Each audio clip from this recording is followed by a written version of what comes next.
Hi, so this is just a quick additional resource video on the week 7 geologic geometry question, as I found it quite a tough question, and it was a question that I find students in Leaving Cert graphics seem to often have trouble with.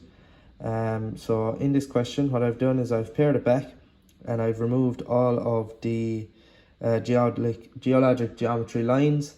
So all that we see is the road, and we see it here in the plan view as we would in the question. And then if I just switch between views, we can also see an elevation of the same road. So moving back to the plan again, what I done then to add to the resource was include a fill cone. So this is our fill cone here, as the same as we'd be creating in the question, and it's just a bit more clear in this view without the additional lines. And then following on from this fill cone, what is created is what's known as an embankment plane. This is not really dealt with commonly in the Leaving Cert DCG syllabus, but it is ultimately what is created by the fill cone, which is an embankment plane that interacts with the topography of the land.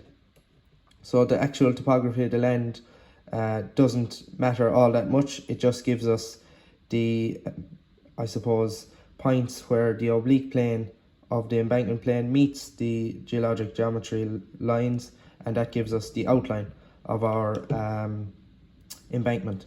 So then I've just done a quick sketch up of what the outline of the embankment might look like.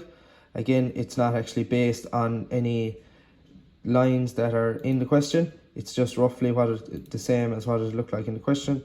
So looking back at the question then, you can see how it pretty much lines up with what the embankment section should look like on that rising section of the road geometry. And it just aids the student in visualizing what the embankment is. So what does it represent? It's actually just simply, if you were driving up the road, it's a filled section to allow the road to be built in on a flat plane, as it is in the question. So I hope this helps.